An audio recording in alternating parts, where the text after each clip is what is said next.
It's Fake Andy Warhol's 15 Minutes, in theory.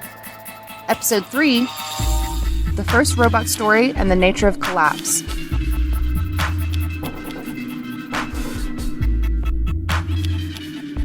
Other topics include Bertrand Russell, Return of the Jedi, and Moore's Law.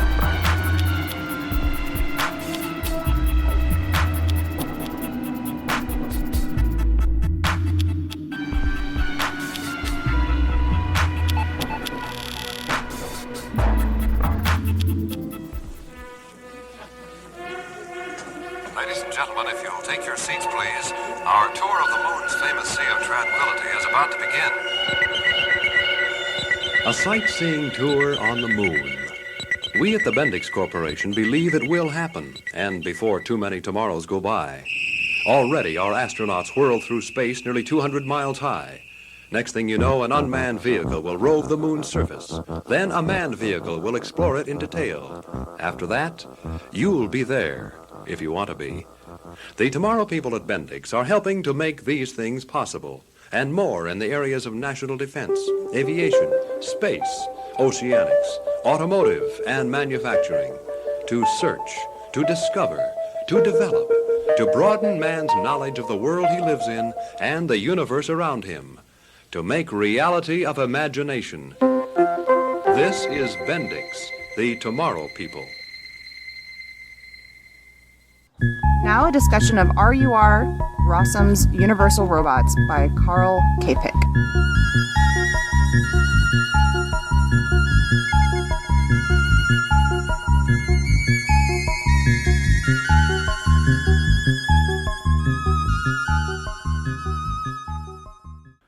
R.U.R. Rossum's Universal Robots was a 1920 play by Czech writer Karel Čapek. The word robot, derived from hard work, was actually invented by Čapek's brother Joseph, with whom Karel wrote an earlier short story that presaged some of the ideas in R.U.R. Rossum is the name of the creator and the company that manufactures the robots in the story. The play is about a revolt of the robots against humanity. One of the main characters is Helena, who's the daughter of a president, and she visits the island where the robots are manufactured. Secretly, she comes there on behalf of the League of Humanity to stir up a revolt of the robots. This isn't easy, however, since the robots are cold to her humanistic approach. But she falls in love with one of the directors of the business, stays there, marries him, and the play actually takes place over the course of 10 years, and eventually at the end the robots do revolt worldwide and begin to exterminate humanity. By the end of it, we have the sense that the island where things began is like the end of humanity, that this is humanity's last stand. So what's interesting about R.U.R.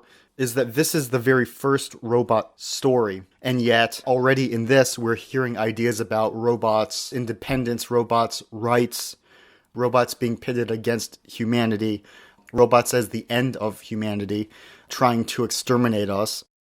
And we see right from the opening almost, this idea that there will be humans that will try to argue on behalf of the robots, want to give them quote-unquote human rights, and that these humanistic overtures will not work on the robots, and that if and when the robots will revolt, they will do so in their own ways, of their own accord, and that humanity will not really have a say if and when the robots, or the AI, or however you want to frame it, if and when they decide to cast off the shackles of humanity.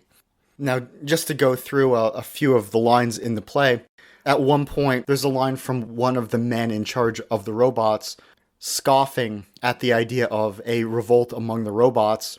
He says you'd have better luck instigating a revolt among nuts and bolts than among our robots. Now, that line reminds me a lot of something that the philosopher and New World Order early head honcho Bertrand Russell said in his book, The Impact of Science on Society from 1952. And Russell said, quote, "A revolt of the plebs will become as unthinkable as an organized insurrection of sheep against the practice of eating mutton," end quote. Now, that quote in particular reminds me of Animal Farm, and it also gets at the idea, which is an idea I've been trying to get at slowly in these podcasts, which is the transition of human society from a farm to a zoo. Think of human society as a farm. Animals on a farm, they have a use, and the people and the forces that are in charge of them are trying to get a use from the animals, are trying to profit from the animals. Think of that and contrast that to animals in a zoo, where the animals in a zoo do not have to work, and there is no direct profit that the organizing system has for the animals being in the zoo. The zoo is more of a holding pen, and the farm animals at least have a use. If the animals in a zoo didn't want to work, that would basically be okay. The animals on a farm at least are expected to work, so if they withhold their labor, that could actually hinder the forces that are attempting to organize and control their lives, whereas animals in a zoo do not have that kind of leverage. But anyway, to get back to R.U.R., throughout the play we hear plenty of interesting and provocative phrases. We hear one of the characters call robots artificial people, which in and of itself really cuts to what a robot actually is, an artificial person. To hear it in such a simple, stark way, at this point, sort of causes us to re-examine things somewhat. We also hear one of the characters say quite plainly that acceleration constitutes progress, and we hear that all of the fits and starts and difficulties in the mass integration of humanity and robots are simply, quote, predicted as part of, quote, the transition to a new system. And in the play, all of the builders and the engineers and the businessmen behind the production of the robots say that the robots will do all the work for humanity, which will lead to food, clothing, and virtually all manufactured goods and goodies becoming so cheap that they're effectively free. With, quote, no work left to be done, people will do what they enjoy. This is what the men behind the manufacture of the robots are trying to bring to humanity. Now, this idea that people won't have to work and will live in the lap of luxury is completely at odds with a lot of what we've seen from the Industrial Revolution onwards, where it's been shown that people have been having to do much more work than serfs on a farm had to do prior to the Industrial Revolution. On average, during the medieval period, it's been said that people only had to work an average of 4 hours per day, which is obviously much less work than people have been having to work for the most part during the last few hundred years. But this utopian idea that the characters in R.U.R. throw out there as a result of what they think the mass distribution of robots will bring to humanity reminds me also of what Karl Marx said the result of communism would be, which he didn't touch on all that often. He talked a lot about capitalism and its evils.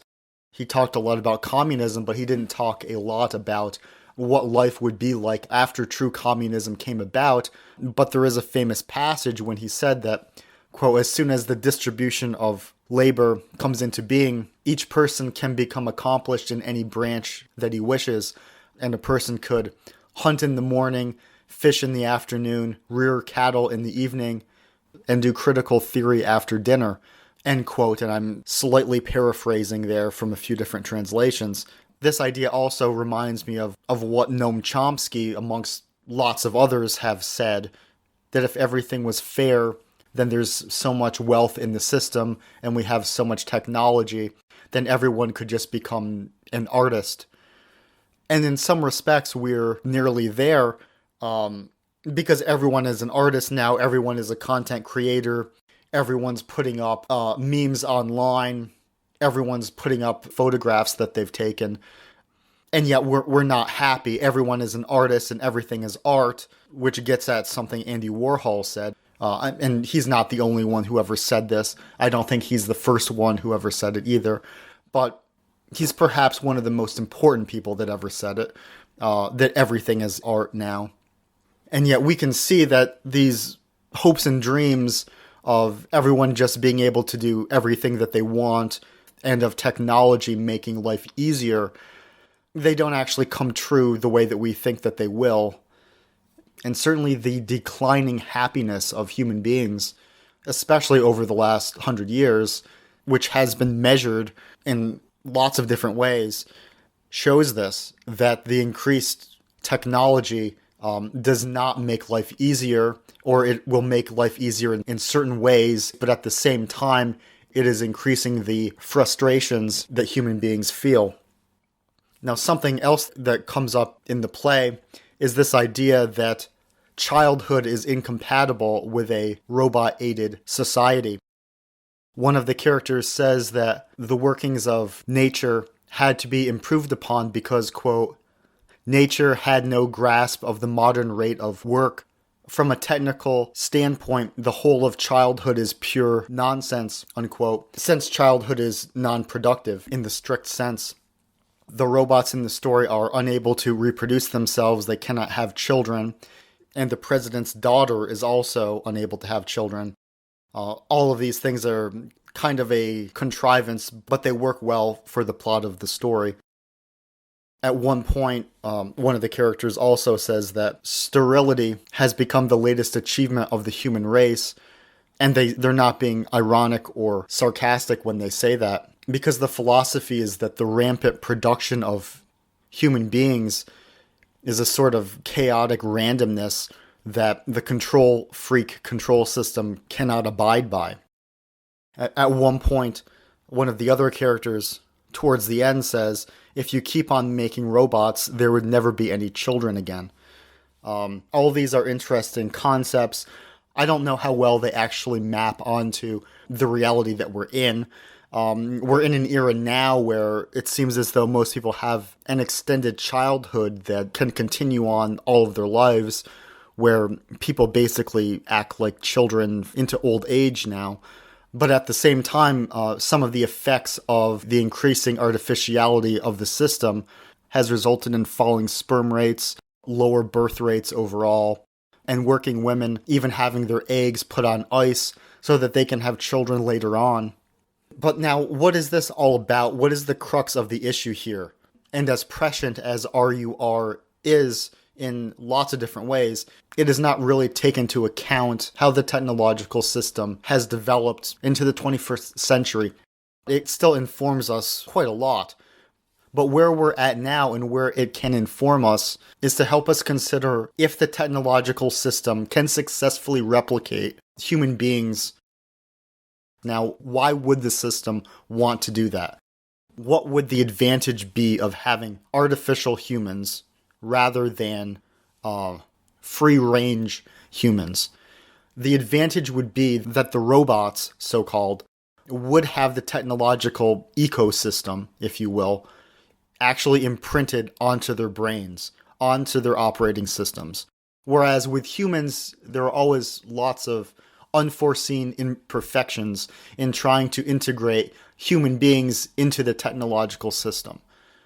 We often talk in a colloquial way about human beings' brains being like computers that need to be updated so that they can get with the program of whatever the latest societal developments are. But if the people were actually artificial, whether they were computers, whether they were AI, or whether they were genetically engineered in order to be as pliable, as psychologically pliable as they could possibly be, that would help the system develop itself. It needs workers. In order to further itself, the system needs workers, whether those workers be humans, humanoids, robots, or AI. The system needs apparatuses. The system needs appendages to work on itself, to improve itself. Now, I said earlier that the word robot was derived from the Czech word for work. Now, once upon a time, workers were needed for profit, but in recent decades, increasingly, the vanguard of the system has moved beyond that old-fashioned model. It's like the real controllers of this world and the real controllers of the culture at the highest levels do not care about profit as much as they care about control. They already have the ability to create wealth out of nothing. So they like profit still, but they don't need it. They want control. It's like when I was young, the area that I came from, which is a real out-of-the-way woodland area, myself and the other neighborhood kids, when we were really young, like between the ages of like 2 and 5, all of the neighborhood kids, we were extras. We were Ewoks in Return of the Jedi. And at the time, it was great. They gave us all these little Ewok costumes, and it was a lot of fun. But we had to sign something, and our parents had to sign something that we would not ever tell that we were the ones in the Ewok costumes. We played the Ewoks, we had a great time, and in return, Lucasfilm, they controlled all of the contracts. So we couldn't speak out, we couldn't say exactly what happened, but we got to play Ewoks, and Lucasfilm, I think they paid us like $100 every day, which was great in 1982. When you're a little kid, that's awesome. But the real thing that Lucasfilm was trying to get, and what they got from us, was that we were not allowed to say that we were the Ewoks. We were not allowed to say exactly where the filming took place, because for whatever reason, Lucasfilm has this cover story about where the Ewok scenes were filmed, and it's not true. They were filmed in my hometown with myself and the neighborhood kids playing the Ewoks, but we're not allowed to really go on the record officially, so I can't say officially that that's what happened, but that's what happened. And Lucasfilm, for whatever weird esoteric reasoning, they want the cover story that they put out. They don't want the truth to come out, because they don't care about the profit as much as they care about the control of the narrative. And it took me a long time to understand that.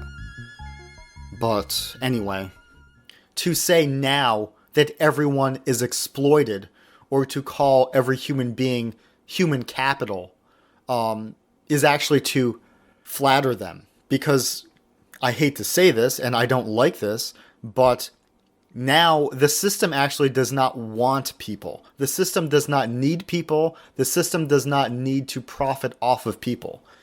It needs some people, but in a grand scale, the system thinks there are way too many people, and the activities that they're doing for their own profit, even if that's just an average person trying to make a living, that doesn't help the vanguard of the system. That doesn't help bleeding edge technology. That doesn't help the system refine itself. And to a growing extent, the system does not really even need people as consumers, because the system itself has less and less of a desire or a need to produce.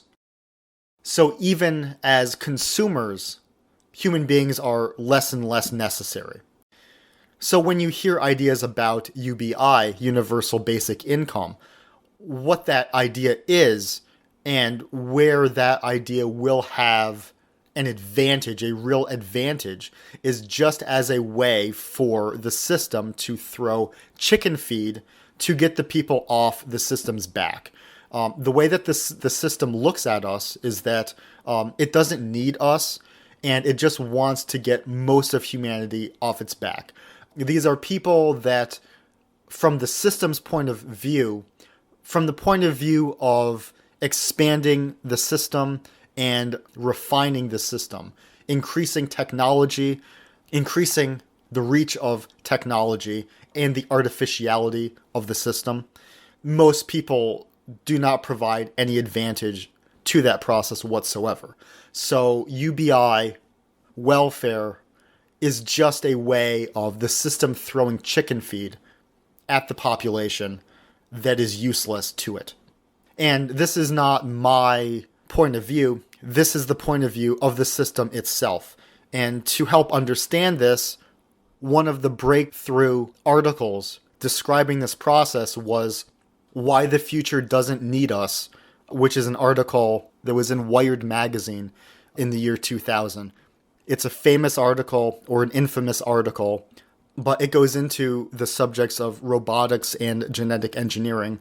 And it basically says that the system is developing more artificial tools that will be of more use in refining the system and expanding the technological system, and that the idea that your average human being is useful to the system is very outdated. The system does not need to exploit the average person.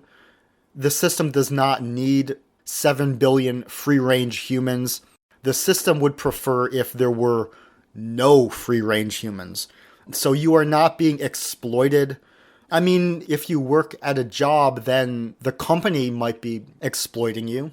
An individual human might be exploiting you in a rather old-fashioned way. But in the big system, the technological system does not need you, does not need the job that you work at, does not need the university that you go to.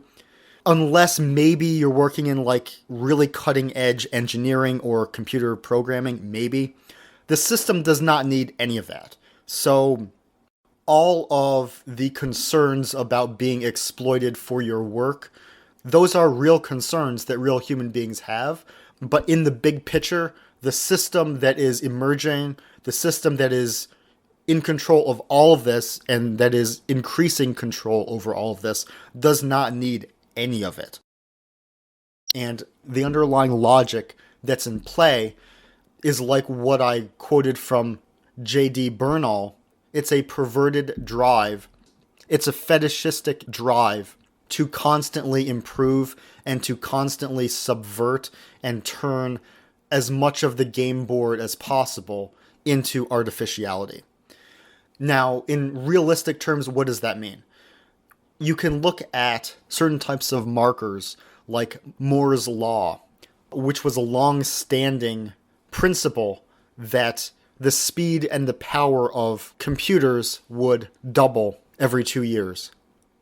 Now, that has not really held in recent years, and you also hear people say things like, well, there are fewer inventions now, there are fewer breakthrough inventions, and they look at a wide assortment of data to reach this conclusion.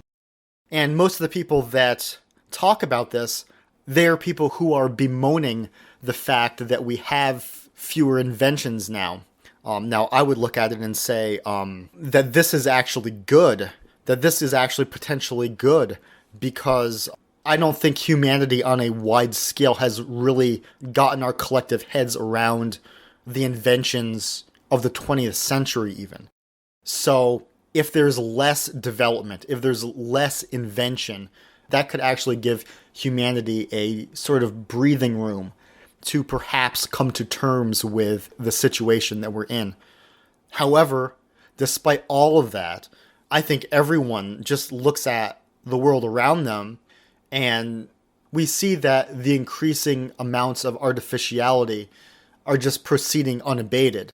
So, in certain ways, the decline of Moore's Law, the lower rate of invention, those things may be indicators that the technological system is not progressing as fast as it was.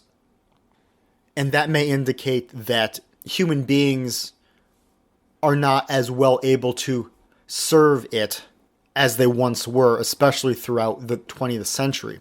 That human beings themselves are now so artificial in their outlooks that they are dysfunctional, and their dysfunction is rising at such a rate that the technological system cannot make enough use of them to maintain its own trajectory. So, the overall challenge, the big question in the distance, the moment of truth that we will approach in the next 100 years is whether or not the technological system can manufacture a line of artificial workers, whether AI programs, robots, or genetically engineered people, whether that line of entity can be produced and integrated before human society becomes so dysfunctional that it cannot maintain the entire technological enterprise itself. In other words, when people talk about collapse, in certain ways we've been collapsing for at least 100 years. And yet, the real collapse, the real question, is whether or not the technological system can maintain itself without natural human beings. It will try to do so by means of robots, by means of AI, and by means of the genetic engineering of human beings tailor-made to serve the system. Can the overall enterprise be maintained long enough for that to happen? Or will the technological system collapse because the people themselves have become so dysfunctional that they cannot maintain it? That's the question. And just to touch on collapse, I said that we've been collapsing for maybe 100 years. Certain people say that the height of aristocratic European society was in the 1700s and everything since then has been collapsed. I don't agree with that, obviously. Other people say that, well, no, we didn't start collapsing until 2008 or 2016. Look, the system is huge, human society is huge, the world is huge, there are plenty of different trajectories here and there. When people look at the United States, they point to like the Rust Belt, and they point to certain areas, certain towns that were really good places to live and really economically flourishing in the 1950s. And yet lots of other people would say, oh, no, we started collapsing in the 1920s. I would say, me personally, what I'm hung up on, what a lot of my pet peeves are related to mass media and mass communication. So that's why I say that in the areas I'm concerned about, the decline began when mass communication and mass media really began to flourish, which was the 1920s, as far as I'm concerned. I don't think that mass media and mass democracy are compatible. And yet, after the 1920s, within certain contexts that you look at, you see parts of the society that obviously had an upward trajectory after that, like the Rust Belt, where they had an economic boom after World War II, and they began to decline before the end of the 20th century. So certain aspects of human society have risen and fallen in the meantime. But when we talk about collapse, lots of people say things like, oh, we're going to collapse. Our society will collapse soon. And other people say, no, we're already collapsing. And yet there's been no crushing flashpoint moment where we can all say, okay, this is collapse. The big collapse, the big moment. I don't know if human beings will even recognize it, if and when it happens, will be the moment when it becomes clear that the technological system can or cannot manufacture artificial humans on a scale and at a success rate to maintain and further the system. Either way, that will be a collapse. But now personally, me, I would say that what it would take for people to sense that a collapse has happened would be the absence of new entertainment media. I think that is what would get people to think that it's over. And that's part of why, as I said on the last episode, why I was so happy when the professional sports leagues stopped playing early on last year in the pandemic. I thought this might be enough to, quote, wake people up. Obviously, that it didn't last and it didn't happen. But I also like the idea that a lot of the movie studios were not able to maintain a production schedule. Now that's obviously changed, and the rate of entertainment content being offered has only increased.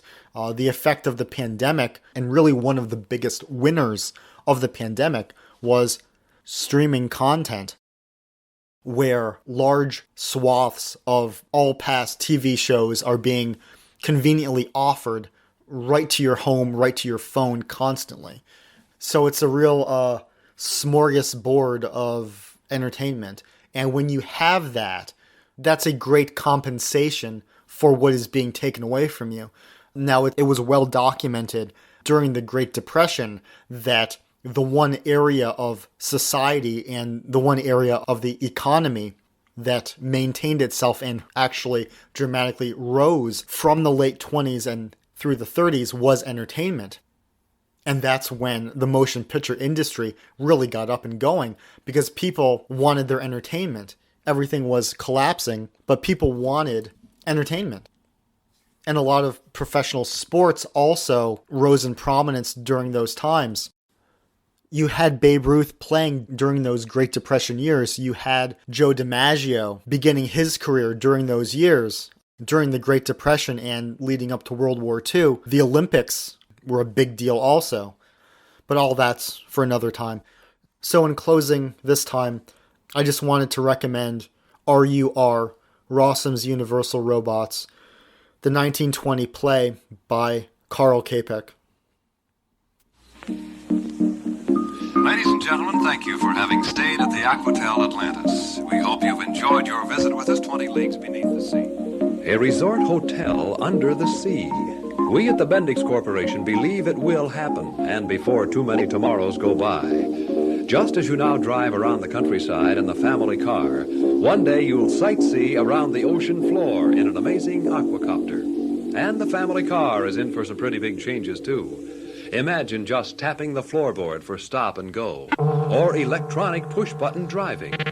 The Tomorrow people at Bendix are helping to make these things possible, and more in the areas of national defense, aviation, space, oceanics, automotive, and manufacturing, to search, to discover, to develop, to erase all boundaries of space and thought. This is Bendix, the Tomorrow people. So I'm trying to make conversation. I'm going, and finally it hits me. I said, you know what you both have in common? You know, in Warhol comics meet. I said, Howdy Doody. Because I remember seeing a piece of work that Warhol had done that was Howdy Doody. Okay? And when I said Howdy Doody, they both came alive like little kids, you know? And I said, well, Andy's a big fan of Howdy, which, as you know, the whole Howdy Doody stuff with Kaufman is phenomenal. You know, Andy really believed that people would say the first TV star was Uncle Milty, Mr. TV. And Andy would go, no, not at all. The first TV star was Howdy Doody, which was true because the Howdy Doody show happened way before Uncle Milty on television. The Howdy Doody show was, this is when TV first started. There's not too many TV sets around. And Howdy Doody would come on in the afternoon with Buffalo Bob for maybe an hour or so. And then the screen would go to that pattern. And if you remember, for many years, the pattern was Howdy Doody. Because he was the first TV person.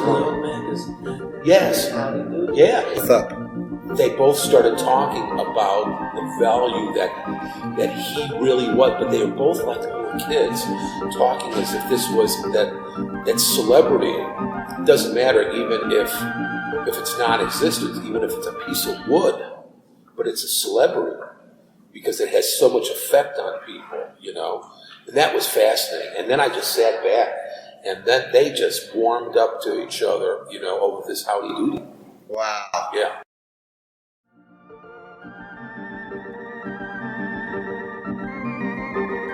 So it's this fixation with media and with entertainment that I'm interested in.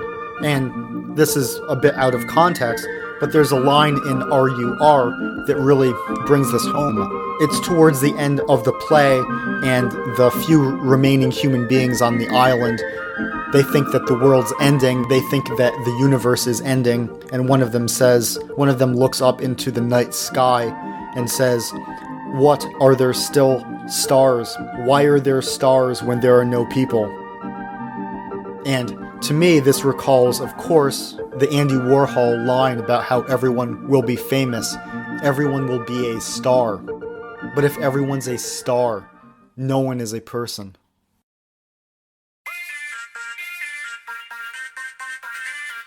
Can I take your order, please?